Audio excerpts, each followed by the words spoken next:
Good morning, नमस्कार दोस्तों। आप इस वीडियो में जितने ही प्रश्न देंगे पूरे के पूरे डिटेल में और एक्स्ट्रा फैक्ट के साथ में। अगर आपको इस वीडियो का पीडीएफ चाहिए तो हमारे टेलीग्राम ग्रुप को ज्वाइन कर लीजिए, जिसका लिंक इस वीडियो के डिस्क्रिप्शन में मिल जाएगा। आप वहां से आसानी से डाउनलोड कर पाएंगे। आप किसी भी सरकारी नौकरी की तैयारी कर रहे हो तो ये वीडियो आपके लिए बहुत ही हेल्पफुल होने वाली है, इसलिए इसको शुरू से लेकर लास्ट तक अवश्य देखिएगा। तो चलिए चालू करते हैं आज की वीडियो का पहला प्रश्न।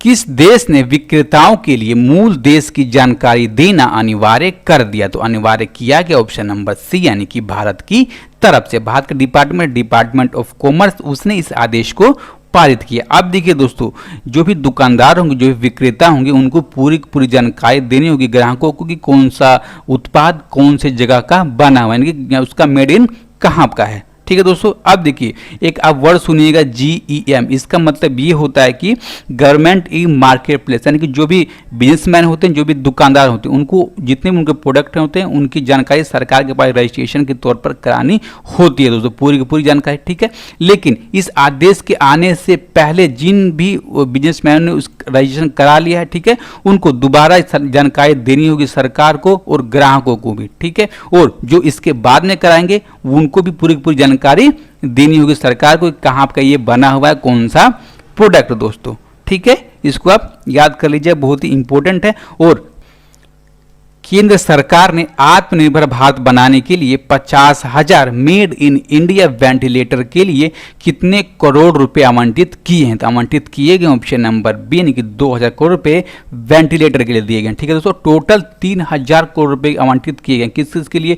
2,000 करोड़ रुपए वेंटिलेटर के लिए और 1,000 करोड़ रुपए दिए गए माइग्रेंट वेलफेयर के लिए दोस्तों। अब देखिए हम पहले देखेंगे वेंटिलेटर के। दोस्तों जो वेंटिलेटर है कितने बनने हैं? तो 50,000 वेंटिलेटर बनने हैं। ठीक है, कहां से बनेंगे? तो दोस्तों आत्मनिर्भर भारत के तहत इसमें से 30,000 वेंटिलेटर बनेंगे भारत इलेक्ट्रॉनिक्स लिमिटेड के पास, 10,000 बनेंगे AGVA हेल्थ केयर के पास, 5,650 वेंटिलेटर AMTZ बेसिक के पास और 4,000 वेंटिलेटर बनेंगे AMTZ हाई एंड कंपनी के पास दोस्तों, और 350 वेंटिलेटर बनाएगी एलाइड मेडिकल नाम की कंपनी दोस्तों। ठीक है, उसने ये बना दिया। कितनी राशि जारी की गई? 2,000 करोड़ रुपए की राशि जारी की गई है। अब कितना बचा?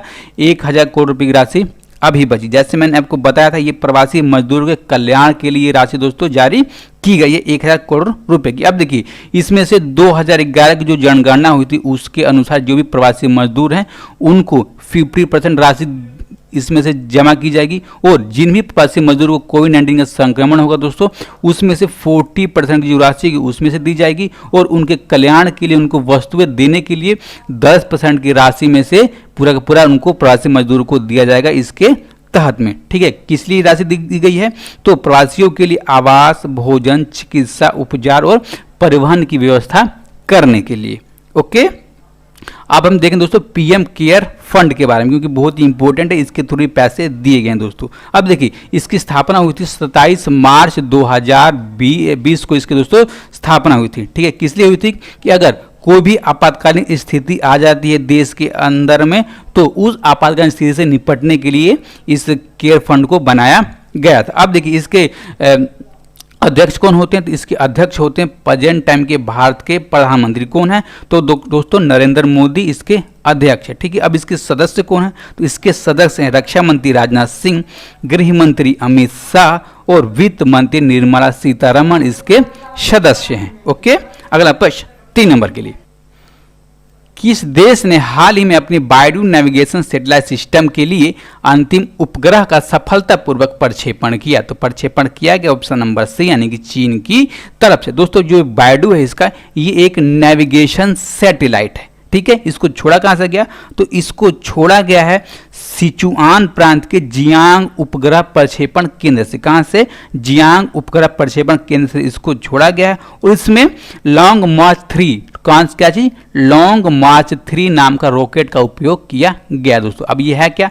ये एक नेविगेशन सैटेलाइट है। ठीक है, इसके माध्यम से जितने भी चीन के लोग होंगे वो अपनी पोजिशनिंग, नेविगेशन, टाइमिंग और मैसेजिंग सर्विस को दुरुस्त कर सकते हैं, जान सकते हैं, सुचारू रूप से चला सकते हैं दोस्तों। अब देखिए ये एक नेविगेशन सैटेलाइट सिस्टम है, तो ऐसा सिस्टम किन किन देशों के पास है दोस्तों? तो जैसे हम जानते हैं कि अमेरिका के पास GPS का सिस्टम है। ठीक है, रूस के पास क्लोनोस नाम का दोस्तों ये जीपीएस सिस्टम है, ठीक है। और यूरोपीय संघ के पास गैलीलियो नाम का सिस्टम है। और अब चीन के पास सिस्टम कौन सा हो जाएगा, तो बायडू नाम का नेविगेशन सैटेलाइट सिस्टम हो जाएगा, ठीक है दोस्तों। अब देखिए भारत भी इसमें पीछे नहीं है, भारत भी इस पर काम कर रहा है। तो भारत का दोस्तों नेविगेशन सैटेलाइट सिस्टम का नाम है IRNSS, ठीक है। जब ये चालू हो जाएगा तो इसका संचार नाम हो जाएगा NAVIC। और भारत दोस्तों इस पर काम कर रहा है, जल्दी सैटेलाइट इस पर छोड़ने वाला है, ठीक है दोस्तों। अब देखिए जो इसका बायडू नाम का दोस्तों जो नेविगेशन सैटेलाइट है, चीन ने पहली बार कब छोड़ा था, पहली बार छोड़ा दोस्तों 1990 में। और तब से इनके पास एक नेविगेशन सैटेलाइट सिस्टम अपना था, ठीक है। और इसमें इन्होंने अच्छा बनाया, दुरुस्त किया दोस्तों, इसको अपग्रेड किया है, ठीक है। अब हम जानते हैं चीन के बारे में। जो चीन है इसकी राजधानी क्या है, बीजिंग। प्राइम मिनिस्टर हैं ली केकियांग, प्रेसिडेंट है जी जिनपिंग, और मुद्रा चलती है वहां पर yuan, okay. Credit rating agency Moody's investor service ने भारतीय अर्थव्यवस्था के आकार में 2020 में कितने फीसदी की गिरावट आने का अनुमान व्यक्त किया है। तो अनुमान व्यक्त किया गया ऑप्शन नंबर सी यानी कि 3.1% का मूडीज के अनुसार। मूडीज है क्या, तो ये अर्थव्यवस्थाओं को यानी कि विश्व के अलग अलग देशों की दोस्तों जो अर्थव्यवस्था है उसको रेटिंग देने वाली एजेंसी है। अब देखिए अब के बाद इसने कितना का 3.1% का, जो इसने पिछला अनुमान लगाया था उसमें 0.2% के दोस्तों इसने गिरावट बताई थी, ठीक है। और इसने ऐसा भी कहा है कि इससे भी ज़्यादा गिर सकता है। क्यों गिर सकता है, कि कोरोना वायरस की महामारी के कारण और जो भी चीन और भारत के बीच में जो भी तनाव चल रहा है उसके कारण ये भी और रेटिंग गिर सकती है, ऐसा उसने संभावना व्यक्त की है। लेकिन 2020 में भारत का जीडीपी दोस्तों काफ़ी अच्छा प्रदर्शन करेगा, कितना करेगा 6.9% का मूडीज के अनुसार। लेकिन G20 देशों में केवल ऐसा एक चीन ही है जिसकी दोस्तों 2020 में अच्छी खासी उसने वो अपने जीडीपी में बढ़त करेगा, कितना करेगा 1% की बढ़त करेगा। और 2021 में वो कितना करेगा, तो 7.1% की मूडीज के अनुसार वो दोस्तों बढ़त करने वाला है, ओके। अगला प्रश्न 5 नंबर के लिए, भारतीय वित्तीय प्रौद्योगिकी और समन्वय सेवाओं यानी कि IFTS ने संगठन के अध्यक्ष के रूप में किसका नाम घोषित किया है। तो घोषित किया गया ऑप्शन नंबर यानी कि टीवी शंकर जी का नाम घोषित किया गया। अब देखिए IFTS है क्या, ये दोस्तों एक भारतीय रिजर्व बैंक की पूर्ण स्वामित्व वाली एक सहायक कंपनी है। अब देखिए जो टीवी शंकर जी हैं प्रेजेंट टाइम पर कहाँ पर कार्यरत हैं दोस्तों, तो ये वर्तमान में कार्यकारी निदेशक हैं किसके, भारतीय reserve bank for payment system और सूचना प्रौद्योगिकी के दोस्तों ये प्रेजेंट टाइम के कार्यकारी निदेशक हैं। अब देखिए दोस्तों इनकी ही केवल नियुक्ति नहीं है, इनके अलावा भारतीय वित्तीय प्रौद्योगिकी और समन्वय सेवाओं के दोस्तों कार्यकारी अधिकारी यानी कि CEO की भी नियुक्ति की गई है। कौन है ये, तो डॉक्टर N राजेंद्रन जी CEO बनाए गए हैं IFTS के दोस्तों, ओके। अगला प्रश्न 6 नंबर के लिए, उत्तराखंड क्रिकेट टीम का मुख्य कोच किसे नियुक्त किया गया। तो कोच बने ऑप्शन नंबर ए यानी कि वसीम जाफर। वसीम जाफर कौन है, तो दोस्तों भारत के पूर्व सलामी बल्लेबाज हैं, ठीक है। अब देखिए दोस्तों इन्होंने संन्यास ले लिया था इसी साल क्रिकेट से मार्च 2020 में। और तब से इनकी दोस्तों पहली नियुक्ति है मुख्य कोच के रूप में किसी टीम के ऊपर, ठीक है दोस्तों, इनका पहला कार्यकाल। अब देखिए दोस्तों इन्होंने रणजी ट्रॉफी में सबसे ज्यादा रन बना रखे हैं, ठीक है। सबसे ज्यादा रन बना किसने, तो वसीम जाफर ने। अब देखिए कौन कौन सी टीमों की तरफ से इन्होंने खेला है, तो मुंबई और विदर्भ के टीमों की तरफ से इन्होंने खेला है दोस्तों, ठीक है।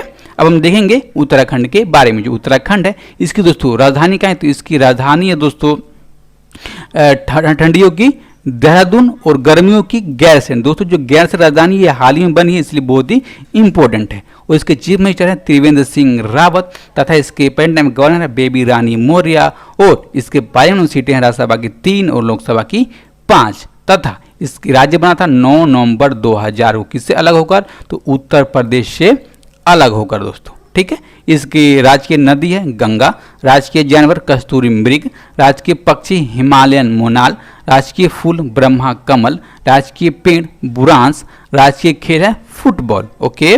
अगला प्रश्न सूक्ष्म उद्योग के लिए केबीएल माइक्रो मित्र किस बैंक ने शुरू किया? इसको शुरू किया गया ऑप्शन नंबर डी यानी कर्नाटका बैंक की तरफ से। और कर्नाटका बैंक का दोस्तों एक नया उत्पाद है। अब देखिए इसमें होगा क्या, तो इसमें जो भी बिजनेसमैन होंगे, जो भी उद्यमी होंगे और एमएसएमई क्षेत्र में अपनी इंडस्ट्री लगाना चाहते हैं और फिर से चालू करना चाहते हैं, उनको अगर उनको पैसे की जरूरत है दोस्तों तो वो लोन दिया जाएगा कर्नाटका बैंक की तरफ से दोस्तों। ठीक है, कितना लोन दिया जाएगा? तो 10 लाख रुपए तक का लोन दिया जाएगा। ठीक है, और जो इसकी रिकवरी की जाएगी वो ब्याज के तौर पर की जाएगी। ठीक है दोस्तों, और अगर किसी भी उद्यमी को, किसी बिजनेसमैन को देश के किसी भी जगह से इस लोन को लेना होगा तो कर्नाटका बैंक से दोस्तों इस लोन को ले सकता है 10 लाख रुपए तक का। ओके, अगला प्रश्न 8 नंबर के लिए। एसबीआई की एक रिपोर्ट के अनुसार लॉकडाउन के कारण प्रति व्यक्ति आय में निम्न में से कितने प्रतिशत की गिरावट आई है? तो गिरावट आई है ऑप्शन नंबर बी यानी कि 5.4% की गिरावट आई है। किसी कारण? तो लॉकडाउन के कारण। अब देखिए दोस्तों, जो किस फाइनेंशियल ईयर के जारी किया गया है तो 2020-2021 के फाइनेंशियल ईयर के लिए इस आंकड़े को जारी किया गया। अब देखिए दोस्तों, जो भारत का प्रति व्यक्ति आय यानी कि पीसीआई है दोस्तों, उसमें 3.8% का गिरावट आएगा। अब देखिए दोस्तों, किस किस क्षेत्र में सबसे ज्यादा गिरावट आने की संभावना व्यक्त की गई है? दोस्तों सबसे नंबर 1 है दिल्ली, उसमें 15.4% की गिरावट आएगी। ठीक है, उसके बाद नंबर आता है चंडीगढ़ का, कितना? 13.9% का। फिर उसके बाद आता है दोस्तों गुजरात का, वहाँ पर 11.6% का प्रति व्यक्ति आय में गिरावट आएगी। और देश की दोस्तों औसत कितना है? 3.8%। अब देखिए दोस्तों, इससे उलट जहाँ पे कुछ मामूली फर्क पड़ेगा वो दोस्तों अरुणाचल प्रदेश, गोवा, मणिपुर। क्या है? अरुणाचल प्रदेश, गोवा और मणिपुर। ठीक है, सबसे ज्यादा कहाँ पर? दिल्ली, चंडीगढ़, गुजरात। ओके, अगला प्रश्न 9 नंबर के लिए। राजस्थान के मुख्यमंत्री अशोक गहलोत ने हाल ही में किस रसोई योजना को लॉन्च करने की घोषणा की है? तो घोषणा की गई ऑप्शन नंबर यानी कि इंदिरा रसोई योजना को लॉन्च करने की घोषणा की गई है। किसके तहत में? तो कोई भूखा न सोए, हर एक जरूरतमंद व्यक्ति तक खाना पहुंचे, इसको ध्यान में रखते हुए दोस्तों। अब देखिए किसके लिए? जितने भी राजस्थान की जो भी व्यक्ति शहरों के इलाकों में रहता है उनके लिए इस योजना को चालू किया गया। और इसके अनुसार बहुत सस्ते दाम पर, रियायती दामों पर उनको 2 टाइमों का पौष्टिक खाना दिया जाएगा राज्य सरकार की तरफ से दोस्तों। अब देखिए जो ये खाना दिया जाएगा ये किसके माध्यम से दिया जाएगा? तो ये दिया जाएगा दोस्तों एनजीओ के माध्यम से इसको दिया जाएगा। और इसमें एक पर्टिकुलर दुकान होगी और दुकान पर जाकर के इस खाने को खरीदा जा सकता है। ठीक है, अब देखिए एक जो पिछली सरकार थी बीजेपी के राजस्थान में, उसके भी तहत दोस्तों एक ऐसी योजना उसने चालू की थी। उस योजना का नाम है तो अन्नपूर्णा रसोई योजना, लेकिन वो भी योजना चालू ही रहेगी। लेकिन ये उससे अलग कैसे है दोस्तों? उस योजना में जो भी खाना बांटा जाता था वो वैन यानी गाड़ियों से जगह जगह पर लेकर जाया जाता था, लेकिन उसमें टेंडर दिया जाता था और टेंडर के हिसाब से ये बांटा जाता था। लेकिन इसमें टेंडर नहीं है, इसमें एनजीओ बांटेंगे दोस्तों। और इसमें राजस्थान सरकार हर साल 100 करोड़ रुपए की राशि खर्च करेगी इस योजना के तहत। योजना का नाम है तो इंदिरा रसोई योजना। ठीक है, अब दोस्तों हम देखेंगे राजस्थान के बारे में। जो राजस्थान है इसके दोस्तों प्रेजेंट टाइम की चीफ कैपिटल है जयपुर। चीफ मिनिस्टर हैं दोस्तों अशोक गहलोत तथा इसकी पार्लियामेंट में सीटें हैं दोस्तों राज्यसभा की 10 और लोकसभा की 25। इसे गवर्नर है कलराज मिश्र और इस राज्य का दोस्तों गठन हुआ था 30 मार्च 1949 को। इसका राजकीय डांस है घूमर, राजकीय जानवर है ऊंट और चिंकारा, पक्षी है गोंडवान, फूल है रोहिड़ा, वृक्ष है खेजड़ी और खेल है बास्केटबॉल। ओके, अगला प्रश्न। हाल ही में किस राज्य सरकार ने महात्मा गांधी राष्ट्रीय ग्रामीण रोजगार गारंटी अधिनियम यानी कि मनरेगा की तर्ज पर नौकरी की गारंटी योजना शुरू करने जा रही है? तो शुरू करने जा रही है ऑप्शन नंबर ए यानी कि झारखंड सरकार। अब देखिए ये योजना है किसके लिए? तो जो भी श्रमिक शहर में रहते हैं और वो अकुशल हैं उनके लिए इस योजना को चालू किया गया। और दोस्तों उनको 100 दिनों की रोजगार की गारंटी दी जाएगी झारखंड सरकार की तरफ से। अब देखिए उनको काम क्या कराया जाएगा दोस्तों? तो उनको काम कराया जाएगा जैसे में टेलीफोन की लाइनें बिछानी हो, पाइप लाइनें बिछानी हो, पेड़ लगाना हो। ठीक है दोस्तों, और सफाई के रूप में जो कर्मचारी के रूप में उनको काम दिया जाएगा दोस्तों। ठीक है, अब देखिए ये भारत का ऐसा दूसरा राज्य है जो ने इस प्रकार की योजना को चालू किया। ठीक है, पहला राज्य कौन सा है?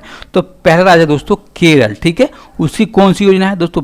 केएल की योजना है अयनकालिक शहरी रोजगार गारंटी योजना। कौन सी? अयनकालिक शहरी रोजगार गारंटी योजना। दोस्तों जब इस योजना को लॉन्च हुआ था तब हमने आपको इसके बारे में बताया था। ठीक है, अब हम देखेंगे जो हमने कल के वीडियो में प्रश्न पूछा था। दोस्तों हमने पूछा था किसे नवीन और नवीकरणीय ऊर्जा मंत्रालय में सचिव बनाया गया है। तो सचिव बने ऑप्शन नंबर सी यानी कि इंदु शेखर चतुर्वेदी। अब देखिए इस प्रश्न का जिसने भी सही जवाब दिया उनके नाम है दोस्तों क्या है? विजय कुमार, कुणाल कुमार सिंह, मयूरी भारद्वाज, अमित मलिक, अजय त्यागी, यश कुमार, रितेश कुमार और नीतीश कुमार। इन सब दोस्तों ने इस प्रश्न का सही जवाब दिया है। अब हम देखेंगे आज का प्रश्न। तो दोस्तों आज का प्रश्न है सीबीएसई का अध्यक्ष किसे नियुक्त किया गया? दोस्तों नियुक्त किए गए हैं कौन? आपको कमेंट बॉक्स में बताना है दोस्तों। ठीक है, और अगर आपको वीडियो अच्छी लगी हो तो दोस्तों इस चैनल को सब्सक्राइब कीजिएगा, वीडियो को लाइक कीजिएगा तथा अपने ज़्यादा से ज़्यादा लोगों तक दोस्तों पहुंचाने के लिए जितने भी आपके स्टडी रीडर ग्रुप हैं